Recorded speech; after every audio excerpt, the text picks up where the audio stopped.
गुरुन्मिलितं येन तस्मै श्रीगुरवे नमः। नमो विष्णुपदाय कृष्णप्रेष्ठाय भूतले श्रीमते भक्तिवेदान्त स्वामिने इति नामिने।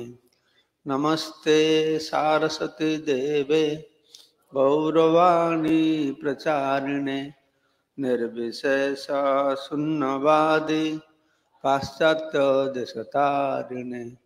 वाञ्छाकल्पतरुभ्यश्च कृपा सिन्धुभ्यैव च पतितानां पावनेभ्यो वैष्णवेभ्यो नमो नमः। जय श्री कृष्ण चैतन्य प्रभु नित्यानंद श्री अद्वैत गदाधर श्रीवासादि श्री गौर भक्त वृंद। हरे कृष्णा कृष्ण कृष्ण हरे हरे, हरे राम राम राम हरे हरे। मुखं करोति वाचालं पंगुलं हैतगिरिं यत्कृपातमहं वन्दे परमानन्दमाधवं। श्रीगुरुदिनतरणं श्रीचैतन्य ईश्वरं। नमः ओं विष्णुपादाय कृष्णप्रेष्ठाय भूतले श्रीमते जय पताका संयुति नामिने।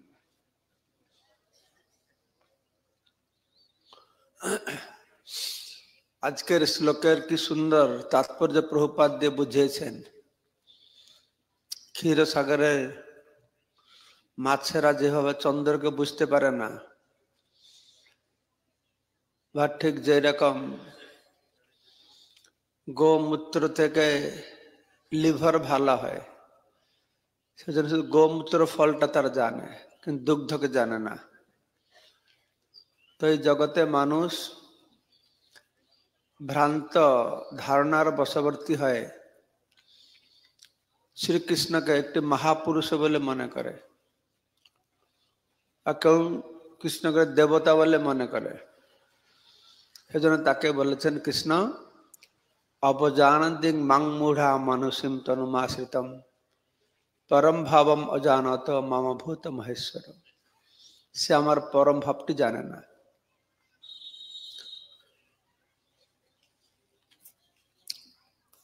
তবুও অন্ততপক্ষে তারা কৃষ্ণকে যেন মহাপুরুষ বলে মনে করছে। কৃষ্ণের সঙ্গে যে কোনো ভাবে যুক্ত হলেই তাদের কল্যাণ হবে। তার তো কেউ বলে কৃষ্ণ বলে কেউ নেই। তো বিভিন্ন প্রকারের মতবাদ। কিন্তু ইন্টারেস্টিং জিনিস হচ্ছে যে যা বলুক নাই, সে কৃষ্ণকে নিয়ে মাথা ঘামাচ্ছে সবাই। এই কৃষ্ণকে নিয়ে মাথা ঘামালেই কল্যাণ। অসুরেরা যেরকম কংস সবসময় কৃষ্ণ কথা চিন্তা করত, হিরণ্যকশিপু বিষ্ণু কথা চিন্তা করতেন, রাবণ সবসময় রামের কথা চিন্তা করত। আর নারদ মুনি বলছেন এই অসুরেরা ভগবান সম্পর্কে যত গভীর ভাবে চিন্তা করে ভক্তরাও পারবে না অত গভীর ভাবে। ভক্তদের থেকে আরো গভীর ভাবে তারা চিন্তা করে। তো সমস্যা আছে, তারা চিন্তা করে কিন্তু প্রতিকূল ভাবে চিন্তা করে, ভক্তরা অনুকূল ভাবে চিন্তা করে। তো প্রতিকূল ভাবে চিন্তা করেও তারা মুক্তি পেয়ে যায়। তাহলে অনুকূল ভাবে চিন্তা করলে কি হবে? প্রতিকূল ভাবে চিন্তা করলে তারা ভগবান দ্বারা ভগবানদের বধ করে, তাদের পাপকে হরণ করে শুদ্ধ করে। আর অনুকূল ভাবে যদি তার চিন্তা করবে, মনমানা কিভাবে না মদ ভক্ত, আমার ভক্ত যেরকম চিন্তা করে, তাহলে মামে ঐশ্বসী, সে অবশ্যই আমার কাছে আসবে। সে মুখ্যভাবে তা নয়, সে আমার ধামে আসবে, আমার কাছে আসবে।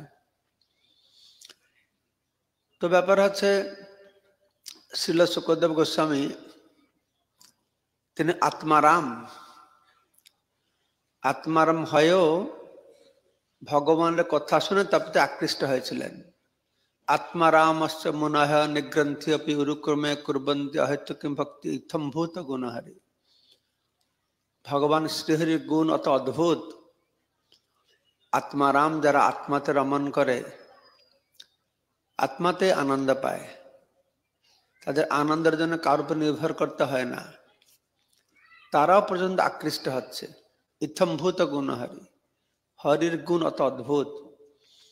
শ্রীল সুখদেব গোস্বামী আত্মারাম হয়েও যখন জন্ম হয় সঙ্গে সঙ্গে মাতৃগর্ভ থেকে নির্গত হয়ে পালিয়েছেন জঙ্গলে। তার বাবা আবার একটা কায়দা করে ভারী ফিরিয়ে নিয়ে এসেছেন, তাকে ভালো করে পড়িয়েছেন, শিখিয়েছেন, তারপরে তাকে পাঠিয়েছেন, যা এবার প্রচার করো। তো আমাদেরকে সবাইকে ভালো করে পড়তে হবে, শিখতে হবে, নোট করতে হবে। এইটা হচ্ছে ভগবত জ্ঞান লাভের একটা পন্থা। শুধু কথার সময় আশেপাশে হাঁ করে বসলে হবে না। অনেক সময় মানুষ আসে, কথায় বসে, কিন্তু চোখটা বন্ধ করে বসে নাকি? যখন পাঠক বলবে অজ্ঞানাতিমরন্ধস্য জ্ঞানাঞ্জন শলাকা চক্ষুর উন্মিলিতম, তখন শ্রোতাদের চক্ষু নিমিলিতম, সব বন্ধ হয়ে যায় নাকি? এ একরকম শ্রোতা।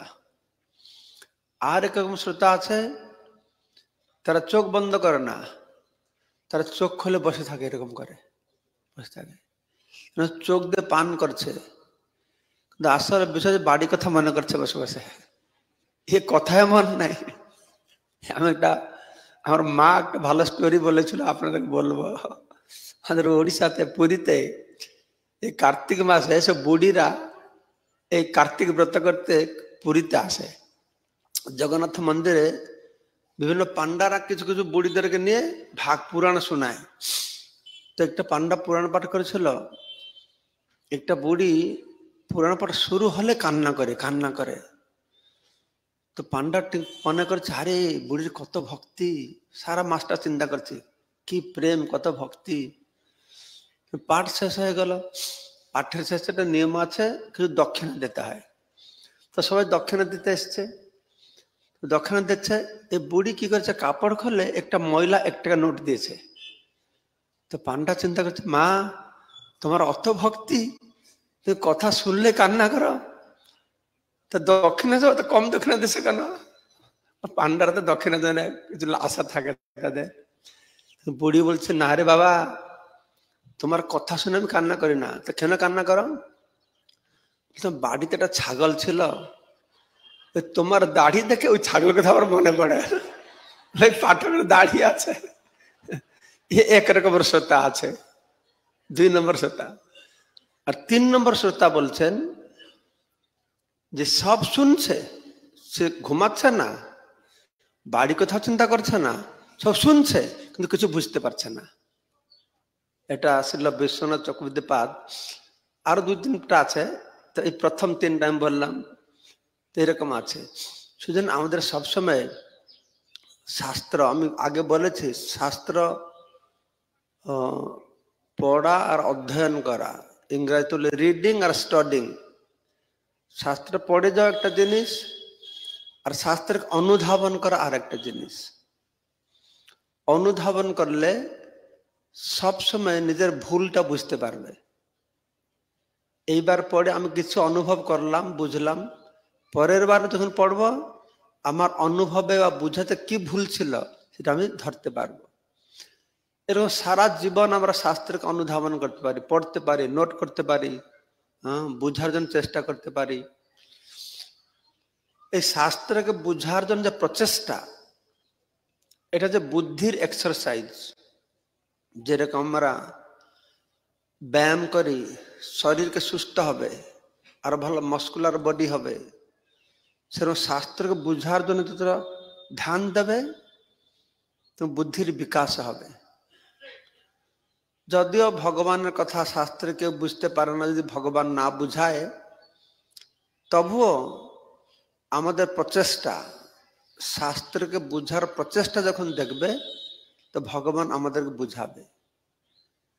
সেই সে ঈশ্বর তত্ত্ব বুঝিবারে পারে, ঈশ্বরের কৃপালেশ হয়েছে যাহারে।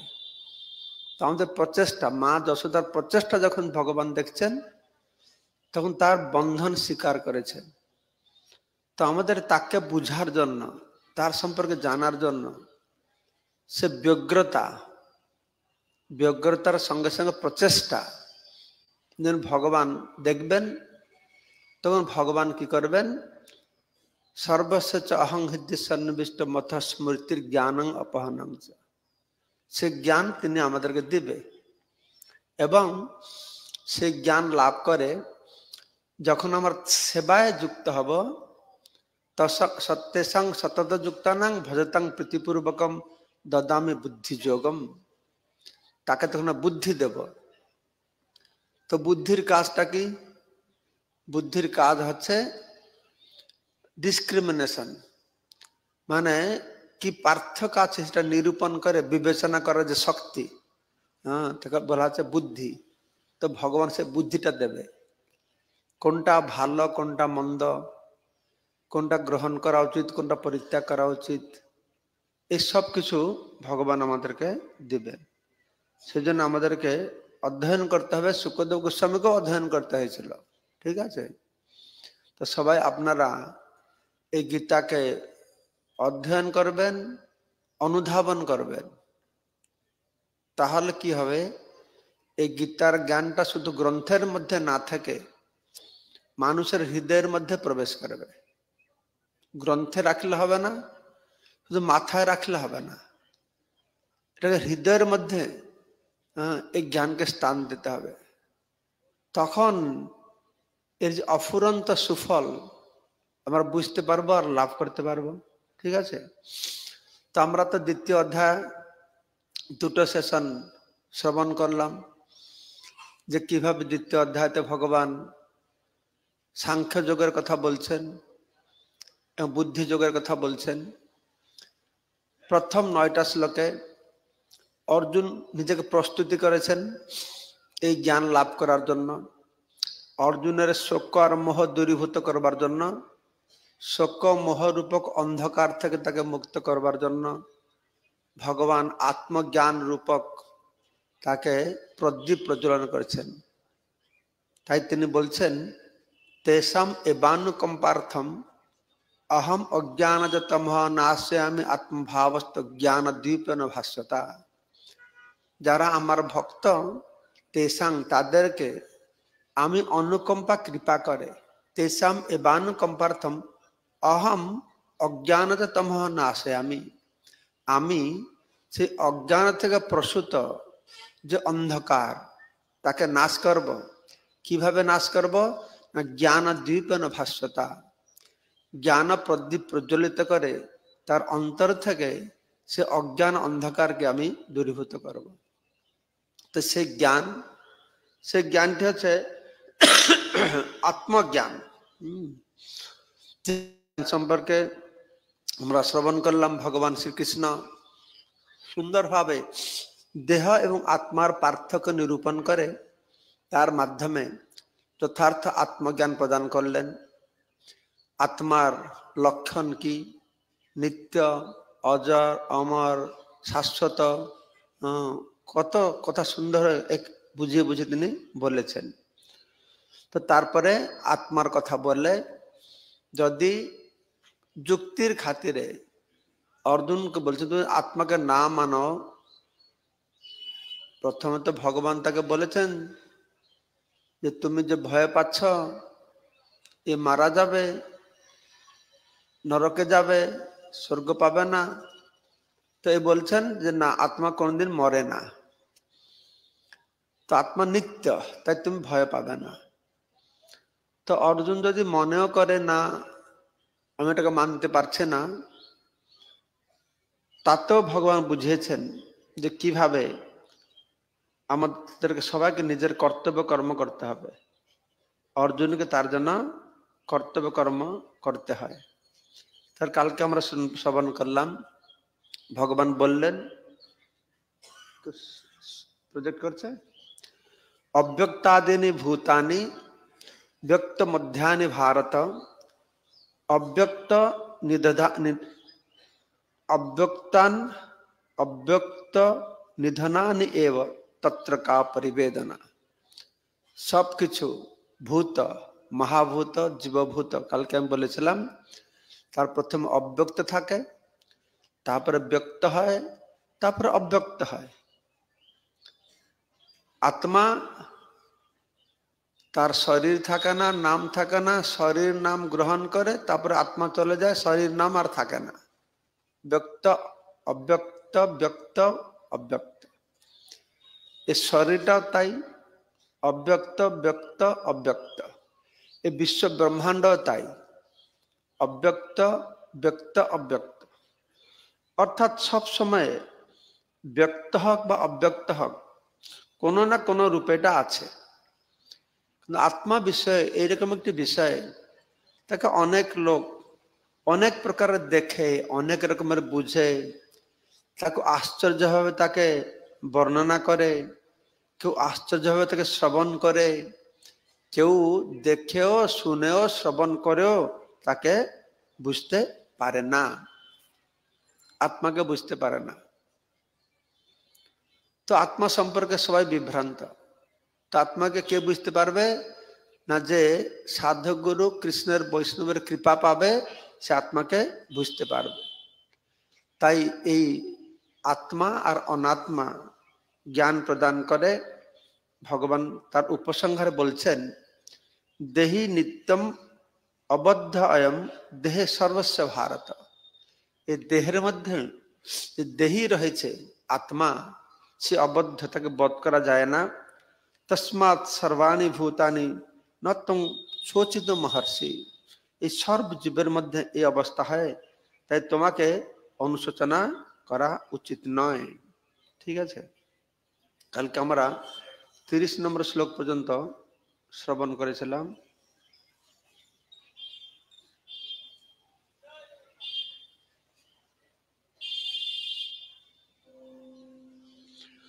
तो तापरे এইভাবে ভগবান আমি যে প্রথম দিন বলেছিলাম অর্জুনের তিনটি দোষ ধরেছিলেন।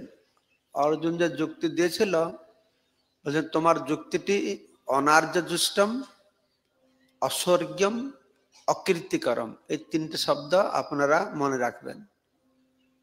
অনার্য जुष्टम মানে এটা আর্য ব্যক্তির কথা নয়। আর্য ব্যক্তির কথা নয় মানে তাদের আত্মজ্ঞান আছে যারা জীবনের উদ্দেশ্য লক্ষ্য কি জানে তারা এইরকম কথা বলে না। তো সেজন্য ভগবান কৃষ্ণ তাকে যুদ্ধে প্রবৃত্ত করবার জন্য প্রথমে आत्मा अनात्मार वर्णना करे आत्मज्ञान प्रदान करेছেন। তারপরে তিনি বলছেন अनार्जुष्टम अस्वर्गम अकीर्तिकरम। তারপরে তিনি 30 নম্বর শ্লোকে বর্ণনা করে বলছেন 30 নম্বর শ্লোকটা কোথায় গেল? হ্যাঁ দেহি নিত্য হয়ে গেল 31 নম্বরে। তো আমরা 31 নম্বর থেকে আজকে শ্রবণ করব। स्वधर्ममपि चावेक्ष न विकम्पितेषु महर्षि धर्मादि युद्ध श्रेय अन्नं क्षत्रियस्य न विद्यते। भगवान एखुनी धर्मर दिक থেকে দেখছেন। तो তোমরা स्वधर्मेर कथा विचार करलेও তাতেও তোমার এই যুদ্ধ না করার কোনো কারণ নেই।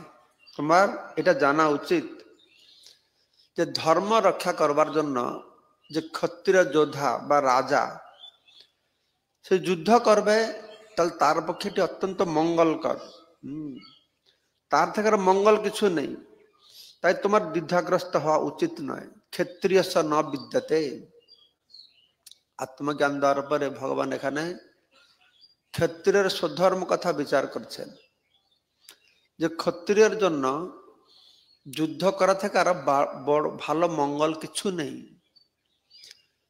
তো মঙ্গল কিছু নেই কি করে হলো? ক্ষত্রিয় যে যুদ্ধ করে, যুদ্ধে জয়ী হলে সে রাজা হবে, যুদ্ধে মারা গেলে স্বর্গে যাবে। তাই দুটোই মঙ্গলকর, কিন্তু এর থেকে আর কোনো মঙ্গল নেই। এটা বর্ণাশ্রমের মধ্যে খুব মঙ্গলকর। বর্ণাশ্রম দুই প্রকারের আছে, এটা সকাম বর্ণাশ্রম, এটা নিষ্কাম বর্ণাশ্রম। এটা আসুরি বর্ণাশ্রম, এটা দৈব বর্ণাশ্রম। তো ভগবান এখানে তার সকাম কর্মের কথা বর্ণনা করে বলছেন।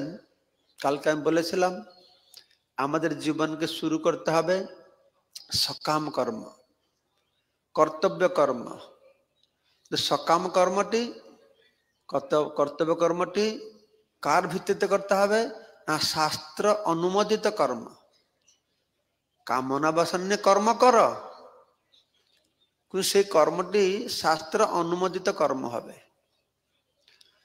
তো বর্তমান যুগে তো কর্ম মানে ফ্যাক্টরি করা, চাষ করা বা বিভিন্ন কথা আমরা করি বলি, কিন্তু আগে কর্ম মানে কি যজ্ঞার্থাৎ কর্ম না, যজ্ঞকেই কর্ম বলা হতো। তিন প্রকারের কর্ম কথা যে বলা হয়েছে, নিত্য কর্ম, নৈমিত্তিক কর্ম ও কাম্য কর্ম। তো সেই কর্ম কথা বলা হচ্ছে। বর্ণাশ্রম ধর্ম অনুসারে যে কর্ম, সেই কর্ম। তো ক্ষত্রিয় হিসাবে তুমি সেই কর্ম করবে, তাহলে কি হবে না তোমার কল্যাণ হবে। আর এখনই কি হয়েছে না যদৃচ্ছা উপপন্নম স্বর্গদ্বারম অপাবৃতম। ক্ষত্রিয়ের জন্য যুদ্ধে মৃত্যু হলে তার স্বর্গের দ্বার অপাবৃত হয়েছে, খুলে গিয়েছে।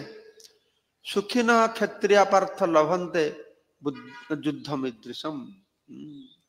যারা খুব ভাগ্যবান ব্যক্তি তারা এই প্রকারের কি করে না যুদ্ধের সুযোগ লাভ করতে পারে। যুদ্ধ করার যদৃচ্ছায়া, তোমার যদৃচ্ছা, ইচ্ছা না করলেও এমনি সে তোমার কাছে পৌঁছে গেছে, তুমি এটাকে ছাড়া উচিত নয়। অথচেত্তম ইমম ধর্মম সংগ্রামম নম করিষ্যসি ততঃ স্বধর্মম কীর্তিঞ্চ হিত্বা পাপম অবাপ্স্যসি। তুমি যে প্রথমে যুক্তি দেখালো আমাকে যে আমি যুদ্ধ করলে পাপ হবে, কিন্তু এখানে ভগবান বলছেন যে যুদ্ধ না করলে পাপ হবে। তাহলে তুমি স্বর্গে যেতে পারবে না, অস্বর্গম। তোমার যুক্তিটি হচ্ছে অস্বর্গম। অথচ ইমম ধর্মম সংগ্রামম, এই যে যুদ্ধটা কি ধর্মযুদ্ধ, শাস্ত্র অনুমোদিত যুদ্ধ, স্বধর্ম পালনের জন্য যুদ্ধ। এটা যদি না করবে তাহলে কি হবে, তোমার ধর্ম তো নষ্ট হবে, তার সঙ্গে সঙ্গে কীর্তিও নষ্ট হবে। আমি কালকে বলেছিলাম কীর্তি হচ্ছে এই জগতে তোমার কীর্তি নষ্ট হবে। যুদ্ধে মরলে স্বর্গে যাবে, পরলোকটার কথা বললেন, ইহ জগতের ভালোর কথা বললেন কীর্তি, পরজগতের ভালোর কথা বললেন সেটা আছে স্বর্গ, এবং পর অপরের ঊর্ধ্বে বৈকুণ্ঠে যাওয়ার কথা বললেন সেটা হচ্ছে আত্মজ্ঞান। এভাবে আত্মজ্ঞানের কথা ভগবান বর্ণনা করলেন। তো তারপরে অস্বর্গম এ কথা বর্ণনা করার পরে অকীর্তিকরম, 3 নম্বরটি ছিল অকীর্তিকরম। 34 নম্বর থেকে এই অকীর্তিকরম কথাটি বর্ণনা করা হচ্ছে। মানে ভগবানের উদ্দেশ্য হচ্ছে কোনোভাবে তাকে যুদ্ধে নিযুক্ত করা, কোনোভাবে যুদ্ধে নিযুক্ত করা। এই জন্যই যে ভগবানের তো একটা উদ্দেশ্য আছে, বিনাশ আছে দুষ্কৃতাং, দুষ্কৃতকারীদেরকে বিনাশ করবে, তার নিজের উদ্দেশ্য। ভগবান এই জগতে যখন আসে তার একটা নিজের উদ্দেশ্য থাকে, এটা জগৎবাসীদের জন্য উদ্দেশ্য থাকে। এটা অন্তরঙ্গ কারণ থাকে, এটা বহিরঙ্গ কারণ থাকে। তার অন্তরঙ্গ কারণ ছিল কি, তার নিজের কারণ কি ছিল, আমি समस्त दुष्कृतकारीदेरके विनाश करब। तार संगे संगे बाह्यिक भावे तिनि कि करछेन ना अर्जुनेर कल्याणेर जन्य ताके तार क्षात्र धर्म बा स्वधर्मे नियुक्त करबार जन्य भगवान कृष्ण चेष्टा करेছেন। तो এইভাবে সে যে যুক্তি দিয়েছিল যে যুদ্ধ হবে, পুরুষরা মারা যাবে, স্ত্রী কুলটা হবে, বর্ণসংকর জন্ম হবে, পিতৃপুরুষ পিণ্ড তর্পণ পাবে না, তারা নরকে যাবে। তো সেটাকে খণ্ডন করেছেন ভগবান যে না, বরঞ্চ তুমি যুদ্ধ না করলে তোমার ধর্ম আর ধর্ম সঙ্গে সঙ্গে তোমার কীর্তিও নষ্ট হয়ে যাবে। তো সেই কীর্তিটি কি করে নষ্ট হবে সেটা তিনি ভগবান 34 নম্বর শ্লোকে বলছেন, অকীর্তিং চাপি ভূতানি কথয়িষ্যন্তি তে অব্যয়ম সম্ভাবিতস্য চাকীর্তির মরণাৎ অতিরিচ্যতে। তো অকীর্তিং চ ভূতানি কথয়িষ্যন্তি তে অব্যয়ম। তে মানে তারা, তারা মানে তোমার দ্বারা শত্রুরা, তারা সব সময় তোমার অকীর্তির কথা বর্ণনা করবে। তারা কখনোই মনে করবে না যে তুমি দয়া করে যুদ্ধক্ষেত্রে চলে গেছো। তারা মনে করবে তুমি ভয়ভীত হয়ে এই যুদ্ধক্ষেত্রে তুমি পরিত্যাগ করেছ। তো সেজন্য তোমার তারা বহু প্রকারের খারাপ কথা বলবে। ভয়াতরণম উপতরম, তারা মনে করবে যে তুমি ভয় থেকে, ভয়ের দরুন এই যুদ্ধক্ষেত্র পরিত্যাগ করেছ। তো সেই জন্য এটি তোমার অকীর্তি হবে। তত স্বধর্মম কীর্তি চ হিত্বা, তোমার স্বধর্ম যাবে আর তোমার কীর্তিও যাবে। কেননা একটা সম্মাননীয় ব্যক্তির জন্য তার সম্মান হানি, তার নিন্দা শোনা মৃত্যু থেকেও খারাপ। নিন্দাটা মৃত্যু থেকেও খারাপ। তো এখানে বলা হচ্ছে কি যে সম্মাননীয় ব্যক্তি তার নিন্দা শোনাটা ঠিক নয়, তার নিন্দা শোনাটা তার মৃত্যুর মতন। কিন্তু ভক্তি জীবনে বলা হচ্ছে যে নিন্দা শুনলে তার ভক্তি বাড়বে। যদি আপনার কেউ নিন্দা করে, যেই কর্মের জন্য নিন্দা করছে, ভুল করেছেন বা পাপ করেছেন বলে, সেই পাপকর্ম থেকে আপনি মুক্ত হবেন। কেননা সেই পাপকর্মটা যে আপনার নিন্দা করছে তার মধ্যে সঞ্চারিত হবে। তাহলে যে নিন্দা করছে আপনার কল্যাণ করছে, একদিকে বুঝতে হবে। আমি কোথায় পুরাণে পড়েছি, একবার ভগবান শিব তার মনে একটু ভক্তিভাব কমে গেল। তো তিনি ভাবছেন কি করে ভক্তিভাব কমার, কি কি বাড়াবো। তো তিনি লোক দেখাবো এরকম একটা কর্ম করেছে, সবাই নিন্দা করবে। আসলে ভুল কর্ম করে না, কিন্তু লোকেরা তো নিন্দা করুক, সে নিন্দাকে স্বাগত জানাচ্ছে। তো ভগবান কৃষ্ণ অর্জুনকে তার ভৌতিক দৃষ্টিভঙ্গি থেকে তাকে উদ্ভূত করাচ্ছেন। তো তাই তাকে বুঝাচ্ছেন তোমার কীর্তি নষ্ট হবে, লোকেরা নিন্দা করবে, তো এটা মরণ থেকেও আরো কষ্টকর হবে। সেটা আমরা সবাই অনুভব করি। কেউ যদি আমাদের নিন্দা করে তাহলে আমাদের হৃদয় বিদীর্ণ হয়ে যায়। হৃদয় বিদীর্ণ হয়ে যায়। আমরা পরে শ্রবণ করব, কেউ যদি নিন্দা করে তাহলে তার প্রতি আমাদের কি মনোভাব হওয়া উচিত। কেউ আমাদের আঘাত করলে তার প্রতি কি মনোভাব হওয়া উচিত।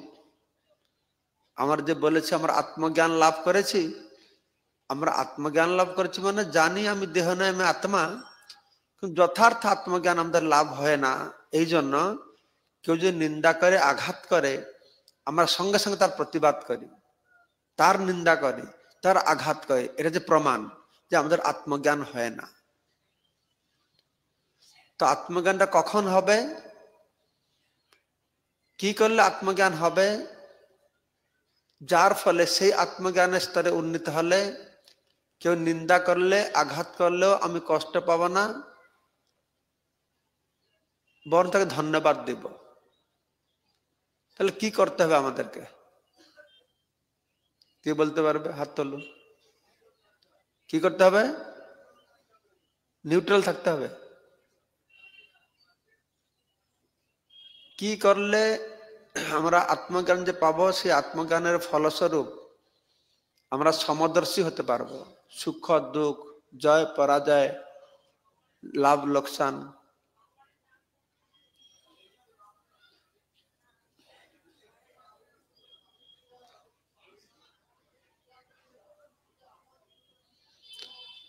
তো উনি সেটা বলছেন যে আমরা যা কর্ম করব, কর্মফলটা ভগবানকে দিলে, অর্থাৎ নিষ্কাম কর্ম। কালকে সারাদিন এটাই বলা হয়েছে। কালকে ক্লাসও আমি বলেছি সন্ধ্যাবেলা, বই পড়ে আমি দেহ নাই আত্মা জানা, এই একরকমের আত্মজ্ঞান। নিষ্কাম কর্ম করার মাধ্যমে আত্মাকে উপলব্ধি করা, সে আরেক রকমের আত্মজ্ঞান। তা প্রমাণটা কি? আত্মজ্ঞান যে লাভ করছে সমদর্শী হবে। সমদর্শী মানে সুখ দুঃখ, জয় পরাজয়, লাভ লোকসানকে সমানভাবে দেখবে। তো আমরা যদিও বলছি আমি আত্মাকে জানি, তো আমি আত্মাকে জানি না, যেহেতু আমি সুখ দুঃখ, লাভ লোকসান, জয় পরাজয় সমানভাবে দেখতে পারছি না।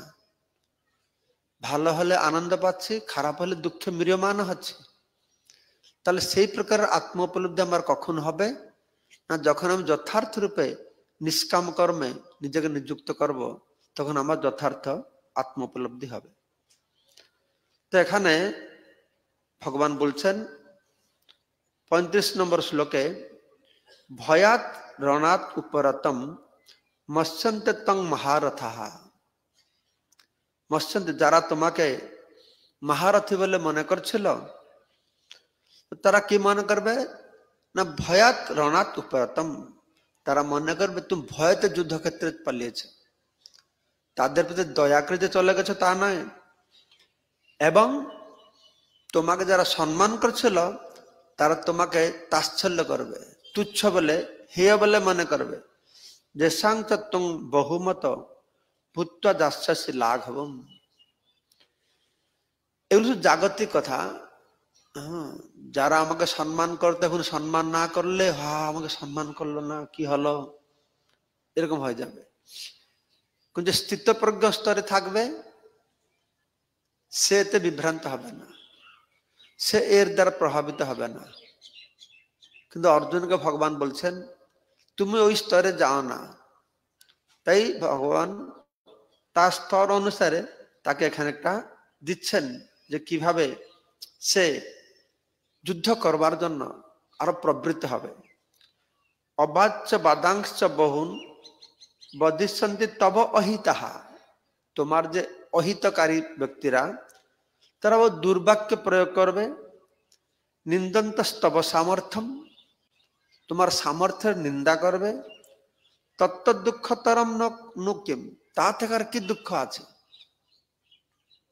তা থেকে আর কি দুঃখ আছে। তো এইভাবে ভগবান তাকে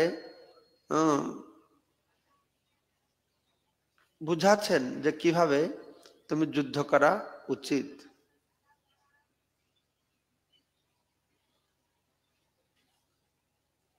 কোথায় গেল?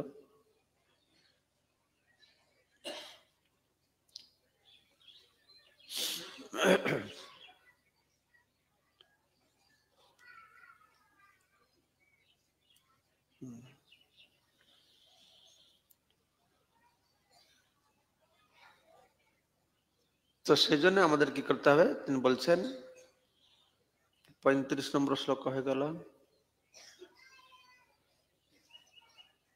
36 নম্বর, 37 নম্বর। তো ভগবান তার উপসংহারে বলছেন যে তুমি কোন চিন্তা করো না, তুমি যুদ্ধ করো, কেননা হত্যবা প্রাপ্স্যসি স্বর্গ।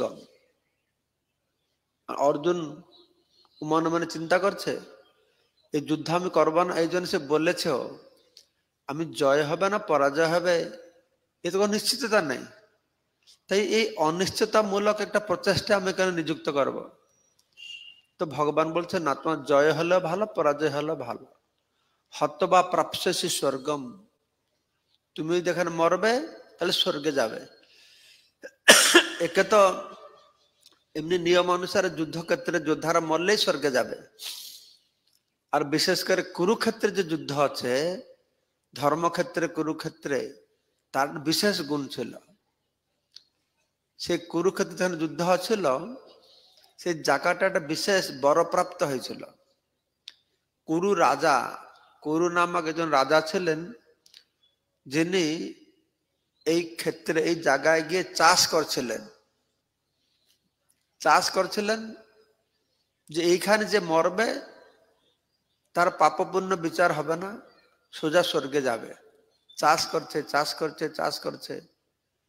ইন্দ্র একদিন এসেছে দেখে, তুমি কি করছো? বলছে আমি এখানে চাষ করছি, এখানে যে মরবে সে স্বর্গে যাবে। তো চাষের অর্থ আমরা বুঝি লঙ্গল দিয়ে চাষ করছে, কেউ কেউ বলে উনি জ্ঞানের চর্চা, জ্ঞানের চাষ করছিলেন। যাই হোক, উনি মনে করছিলেন আমি একটা জায়গা ঠিক করবো, সেখানে যেই মরবে সে স্বর্গে যাবে। তো ইন্দ্র শুনে হাসলো, আরে তুমি কেন বেকার প্রচেষ্টা করছো? পুণ্য না করে কেউ স্বর্গে যেতে পারে নাকি? তো বলে ইন্দ্র চলে গেছেন। আবার কিছুদিন পরে আসছে, আবার সে চাষ করছে, আর চাষ করছে কুরু রাজা। তো আবার জিজ্ঞাসা করছেন, আরে তুমি কি মূর্খ, কেন এরকম চাষ করছো? হাসছে, তুমি এখান থেকে বিরত হয়ে কাজ থেকে এটা সম্ভব হবে না, চলে গেছেন। আরো অনেক সময় পর আবার এসেছেন, আবার সে চাষ করছে। তখন কুরু রাজার নিষ্ঠা দেখে তখন ইন্দ্র বরদান করেছেন যে ঠিক আছে, এই স্থানে যার মৃত্যু হবে, বিশেষ করে যুদ্ধে যার মৃত্যু হবে, সে অবশ্যই স্বর্গপ্রাপ্ত হবে। সে কথা ভগবান বলছেন, হতবা প্রাপ্স্যসি স্বর্গম, তুমি মরলে স্বর্গপ্রাপ্তি হবে। জিত্বা বা ভোগ্যস্য মহিম, তুমি যদি বিজয়ী হবে তাহলে তুমি এই পৃথিবীকে ভোগ করবে। সেজন্য তস্মাৎ উত্তিষ্ঠ কৌন্তেয় যুদ্ধায় কৃত নিশ্চয়। হে কুন্তি পুত্র অর্জুন, সেজন্য তুমি জাগো এবং তুমি যুদ্ধ করো। তুমি যুদ্ধ রূপক তোমার কর্তব্য কর্ম তুমি সম্পাদন করো। কিন্তু যুদ্ধটি কি রকম করবে এটা জানতে হবে।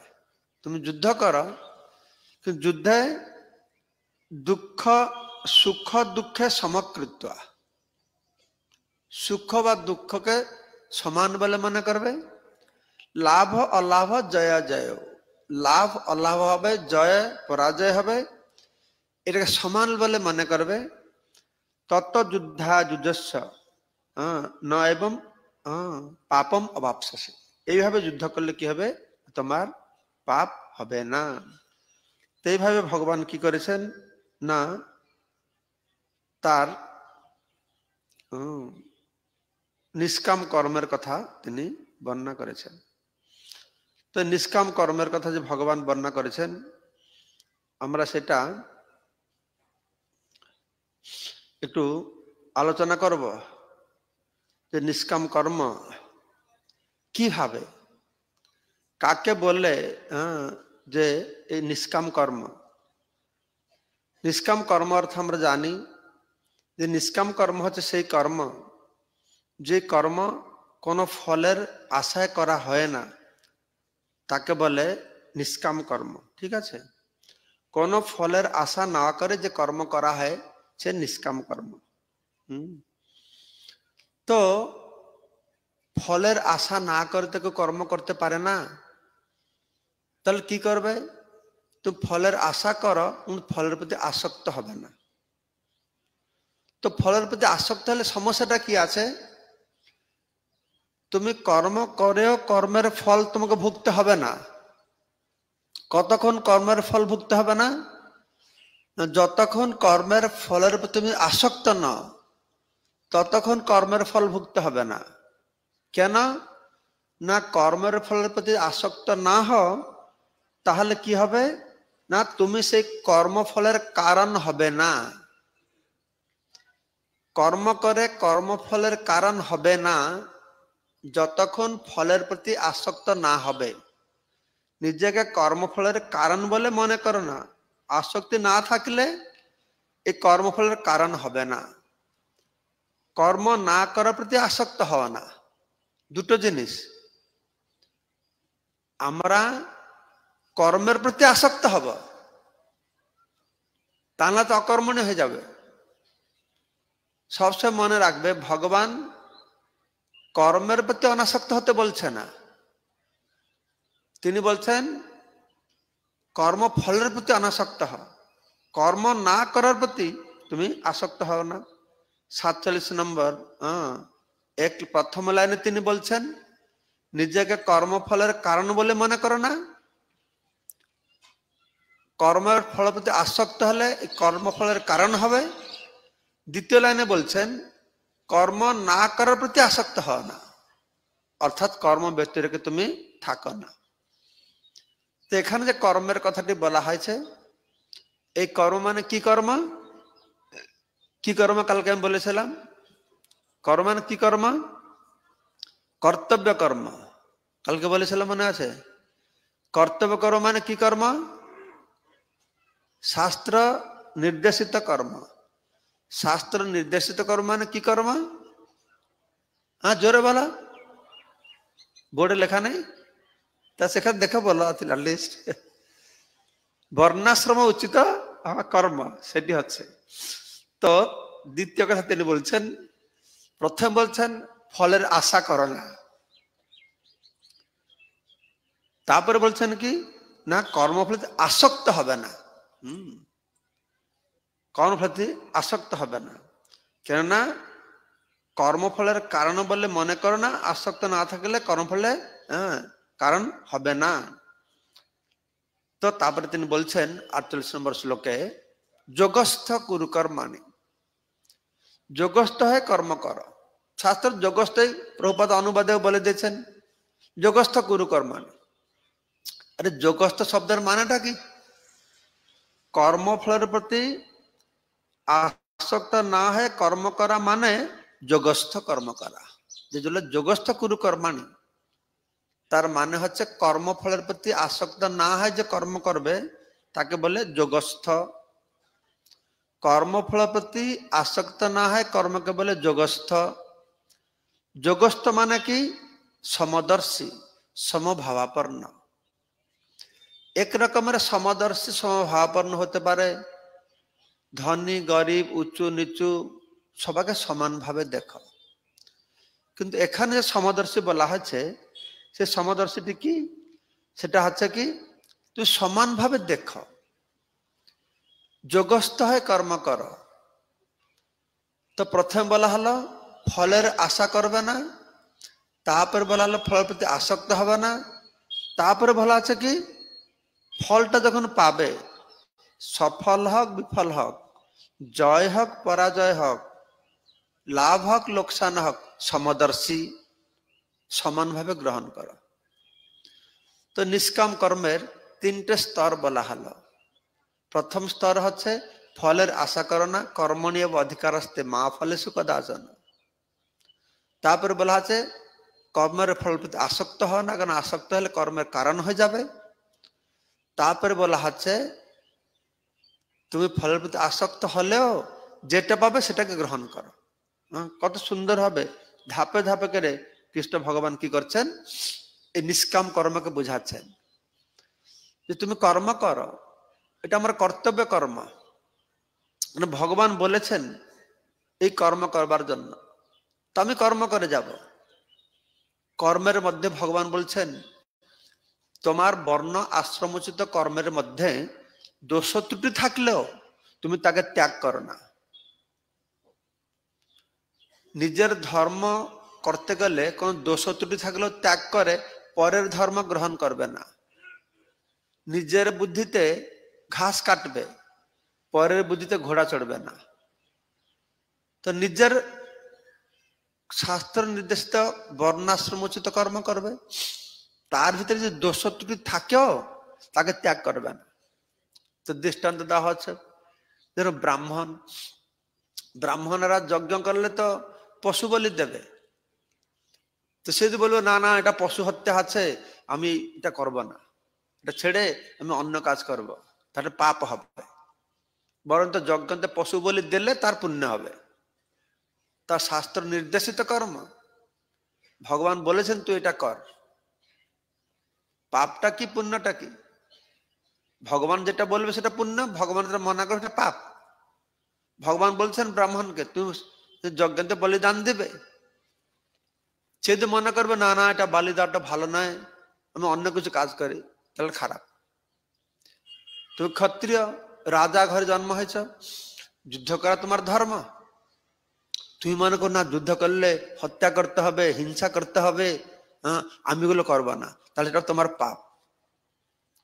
এই যুদ্ধ করার মধ্যে যদিও শোধন নিধন শ্রেয় পরধর্ম ভয়াবহ, স্বধর্ম নিধন শ্রেয়, নিজের ধর্মের থেকে মরা বরঞ্চ ভালো, পরধর্ম গ্রহণ করবে না। বিগুণ, তার ভিতরে বিগুণ থাকলেও, দোষ থাকলেও, সেরকম বৈশ্য, কেউ বৈশ্য ঘরে জন্ম হয়েছে, সে মনে করছে আরে আমাকে বৈশ্য হচ্ছে বিজনেস করতে হলে তো মিথ্যা বলতে হবে, তাকে মিথ্যা বলতে হচ্ছে। সে বলবে এই চাল কিলো 30 টাকা, 1 পয়সা আপনার কাছে প্রফিট নিচ্ছে না, আমি কি করব, পুরো কেনা দামে দামে দিচ্ছি, এই মিথ্যা বলবে। কিন্তু সে মিথ্যা তার পাপ হবে না। কেন পাপ হবে না? না ভগবান বলেছে তুমি যদি চালের সঙ্গে পাথর মেলাবো তাহলে পাপ হবে, কিন্তু 10 টাকা চালকে 15 টাকায় বিক্রি করে বলবে যে না না আমি তো তোমাকে কেনা মূল্যে দিচ্ছি, তাহলে পাপ হবে না। প্রভুপাদও লিখে দিয়েছেন এটাকে। তো সেই ধর্মে বিগুণ থাকলেও, দোষ থাকলেও তুমি তাকে ছাড়বে না, কেন কর্তব্য বুদ্ধিতে করবে। কর্তব্য বুদ্ধিতে করে সে সফল হোক বিফল হোক, যে বুদ্ধির দ্বারা সমানভাবে দেখা যায় বা গ্রহণ করা যায় তাকে বলা হয় যোগ। বুদ্ধি যোগ মানে সে বুদ্ধি দ্বারা সে সফল হোক বিফল হোক তাকে সমান বলে মনে করবে। আর প্রভুপাদ বলছেন যোগ মানে মন দ্বারা সমস্ত অনিয়ন্ত্রিত ইন্দ্রিয়কে নিয়ন্ত্রণ কর্তা যে পরম পুরুষ ভগবান তাতে স্থির করা। হৃষিকেন হৃষিকেশ সেবনং ভক্তির উচ্চতে। যোগ শব্দের অর্থ হচ্ছে আমাদের দুর্বার ইন্দ্রিয়, অনিয়ন্ত্রিত ইন্দ্রিয়, তাকে কি করতে হবে না হৃষিকেন, তার দ্বারা হৃষিকেশ, হৃষিকদের যে ঈশ্বর, হৃষিক মানে ইন্দ্রিয়, ইন্দ্রিয় যে প্রভু, যে ইন্দ্রিয়কে নিয়ন্ত্রণ করতে পারে তাতে স্থির করতে হবে, তাকে বলা হচ্ছে বুদ্ধিযোগ। তাই উপসংহারে ভগবান বলছেন বুদ্ধিযোগের আশ্রয় গ্রহণ কর। বুদ্ধিযোগের আশ্রয় গ্রহণ করো মানে কি না বুদ্ধিকে ভগবানে নিবিষ্ট কর। ব্যবসাত্মক বুদ্ধির কথা এর পরে বলা হবে। বুদ্ধি যোগের দ্বারা কি করতে হবে, অবরং, এই শ্লোকে বলা আছে অবরং, নিকৃষ্ট সকাম কর্মকে বহু দূরে রাখ। সকাম কর্ম হচ্ছে কলুষিত, আর নিষ্কাম কর্ম থেকে নিকৃষ্ট, সেজন্য এটাকে তোমাকে দূরে রাখতে হবে। ভগবান থেকে বুঝিয়ে বলছেন। কৃপণ বলে বলা হয়েছে। কে কৃপণ? তারা কৃপণ যারা নিজের কর্মের ফল ভোগ করতে চায়। কর্মের ফল ভোগ করার দরুন তার এই জড় জগৎ বন্ধন থেকে মুক্তি না পেয়ে সে অনাদি কর্ম ফলে পড়ি ভবান্নব জলে তরিবারে না দেখি উপায়, তারা হচ্ছে কৃপণ। ব্রাহ্মণকে যে নিজের কর্মফল ভোগ করতে ইচ্ছা করে না, যার আত্মজ্ঞান হয়েছে, যে ব্রহ্মকে জানে এবং এই জগৎ দুঃখালয় অশাশ্বতটা বুঝতে পারে, এখান থেকে মুক্তি পাওয়ার জন্য চেষ্টা করে, তাকে বলা হচ্ছে ব্রাহ্মণ। তাই বৃহৎ আরণ্যক উপনিষদে এই কৃপণ শব্দের বিভিন্ন অর্থ বলা হয়েছে। প্রথম অর্থ আমি বললাম, প্রভুপাদ কি বলেছেন? প্রভুপাদ বলছেন তারা কৃপণ যারা নিজের কর্মফল ভোগ করার বাসনার দ্বারা এই জড় জগতের বন্ধনে আবদ্ধ থাকতে চায়।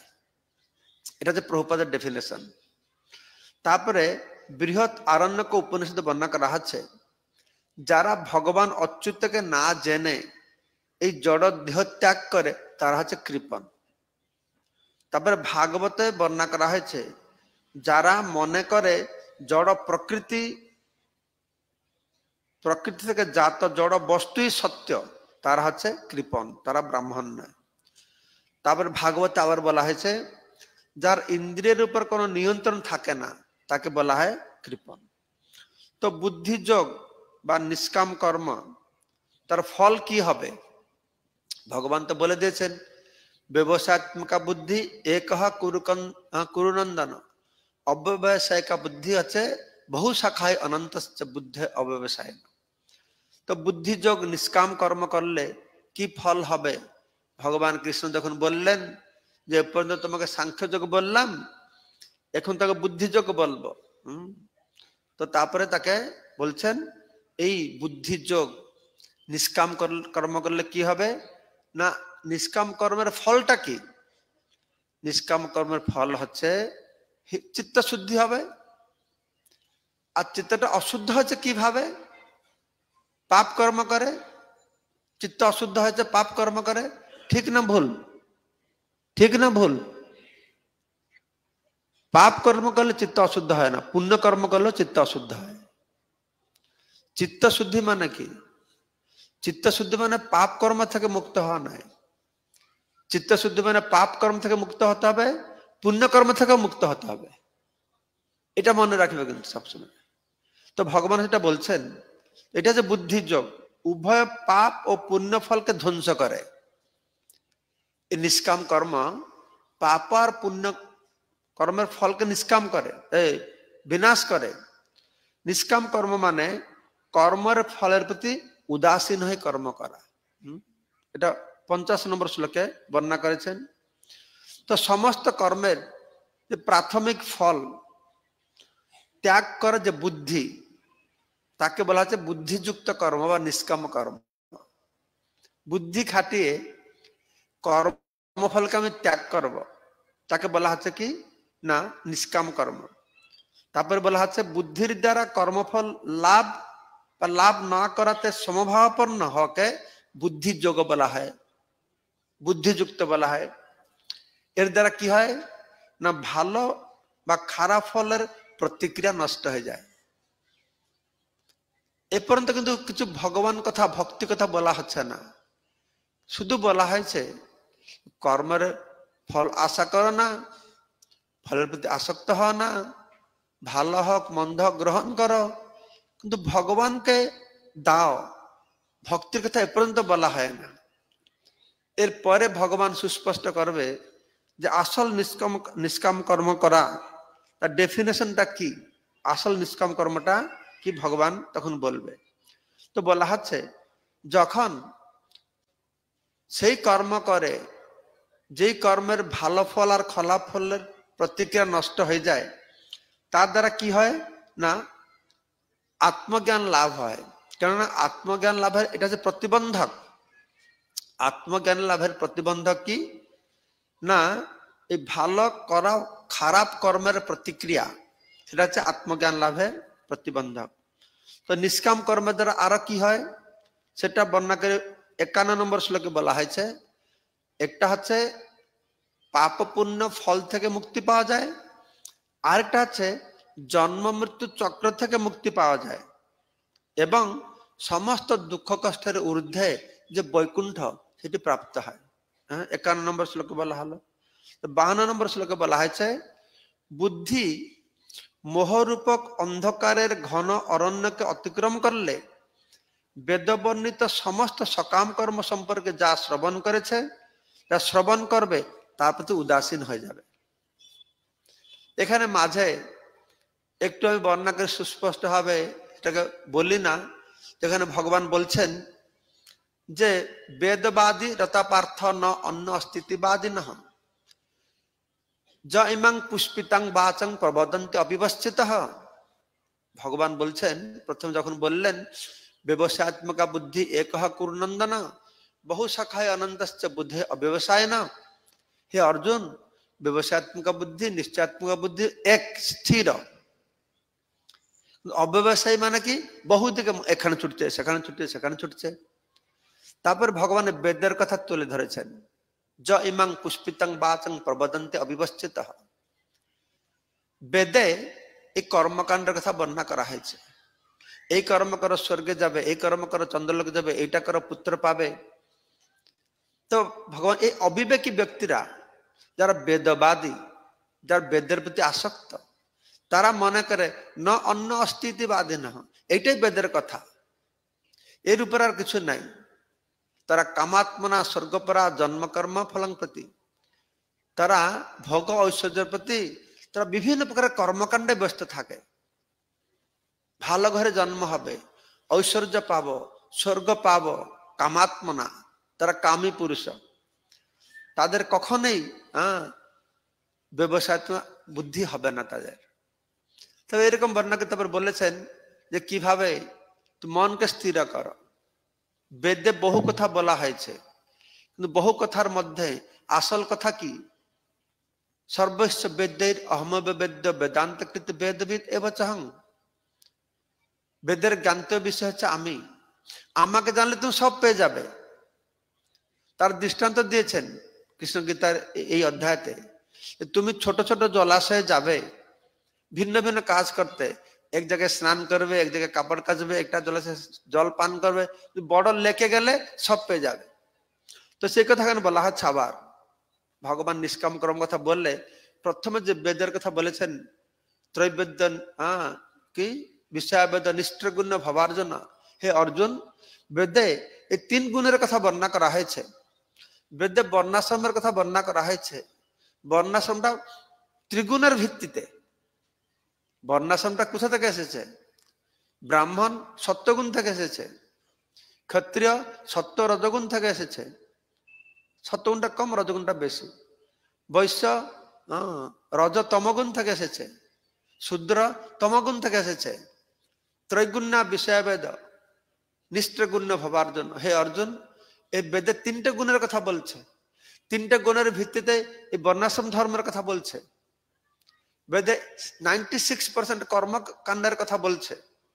তাই বলা হচ্ছে যে বুদ্ধি যখন এই মোহরূপক অন্ধকার অরণ্যকে অতিক্রম করবে, তখন তুমি বেদবর্ণিত এই সমস্ত তো কর্মকাণ্ডের কথা শুনেছ, সকাম কর্ম কথা শুনেছ, যা শুনবে এ সবার তো উদাসীন থাকবে, শুনে না শোনার মতন তুমি সেখানে থাকবে। তো বলছেন যে ফলের আশা না করে কর্ম করলে হৃদয় নির্মল হয়, আর চিত্ত বা হৃদয় নির্মল হলে আত্মজ্ঞান লাভ হয়। বেদবর্ণিত সকাম কর্ম দ্বারা প্রভাবিত বিচলিত না হয় বুদ্ধি যখন স্থির থাকে, তাকে বলা হয় অচলা বুদ্ধি, তাকে বলা হয় সমাধিস্থ বুদ্ধি, তাকে বলা হয় স্থিতপ্রজ্ঞ। আত্ম উপলব্ধি করে সে সমাধি অবস্থা প্রাপ্ত হয়। স্থির বুদ্ধি, আমার বুদ্ধি যোগের কথা আলোচনা করছি। নিষ্কাম কর্ম করলো, সকাম কর্ম বুদ্ধি এখানে যাবে সেখানে যাবে সেখানে যাবে। নিষ্কাম কর্ম কি করে? বুদ্ধি স্থির হয়ে থাকবে। কার প্রতি স্থির হয়ে থাকবে? না আত্মাতেই স্থির হবে, ভগবানে স্থির হবে। ব্যবসায়ত্মক বুদ্ধি হবে। অব্যবসায়ত্মক বুদ্ধি কি হবে? না দেহের উপরে সে বুদ্ধি সবসময় মগ্ন থাকবে। তার ফলে কি হবে? না এটা পাবে, ওটা পাবে, এটা পাবে, এই চিন্তা করবে। তো ফলের আশারহিত কর্ম জ্ঞানের স্থিরতা প্রদান করবে। স্থিত প্রজ্ঞ, প্রজ্ঞ মানে জ্ঞান, বুদ্ধি। বুদ্ধি স্থির হবে কি করে? বুদ্ধি ব্যবসায়ত্মক হবে কি করে? বুদ্ধি নিষ্ঠাপ্রাপ্ত হবে কি করে? না ফলের আশা রহিত কর্ম। ফলের আশা না করে যে কর্ম করা যাবে তাকে বলা হচ্ছে জ্ঞাননিষ্ঠা বা স্থিত প্রজ্ঞ। নিষ্কাম কর্ম তথা আত্মাতে নিযুক্ত বুদ্ধিকে ব্যবসায়ত্মক বুদ্ধি বলে। আত্মাতে যে বুদ্ধি নিবিষ্ট আছে একে অচলা বুদ্ধি বলে, একে স্থিতপ্রজ্ঞ বলে, একে জ্ঞাননিষ্ঠ বলে। তো এইভাবে ভগবান শ্রীকৃষ্ণ এই বুদ্ধিযোগ নিষ্কাম কর্ম কথা বললেন। ভালো করে বুঝতে চেষ্টা করুন। নিষ্কাম কর্ম বুদ্ধিযোগ মানে সেই বুদ্ধি একমাত্র আত্মা ভগবানেতে নিবিষ্ট, অচলা বুদ্ধি। আর যে অব্যবসায়িক বুদ্ধি মানে সে চঞ্চল বুদ্ধি। চঞ্চল বুদ্ধি মানে সকাম কর্ম, নিশ্চল বুদ্ধি মানে নিষ্কাম কর্ম, আত্মার জন্য ভগবান জন্য কর্ম। তো এইভাবে ভগবান শ্রীকৃষ্ণ সুন্দরভাবে নিষ্কাম কর্ম কি, বুদ্ধিযোগ কি সব বুঝিয়ে বললেন। এখন অর্জুন জিজ্ঞাসা করবে যে যারা স্থিতপ্রজ্ঞ তার লক্ষণ কি, সে কি রকম বসে, কি রকম চলে, কি রকম কথা বলে। তো আমরা আজকে বিকালে এই স্থিত প্রজ্ঞ অচলা ভক্তি লাভ করেছে যারা, যারা স্থির বুদ্ধি, তার লক্ষণ থেকে আমরা কি করে বুঝতে পারবো, সেগুলো আজকে বিকাল আমরা শ্রবণ করব। ঠিক আছে? জয় শ্রীল প্রভুপাদ কি, শ্রীমদ্ ভগবত গীতা কি, গৌর প্রেমানন্দে। হরে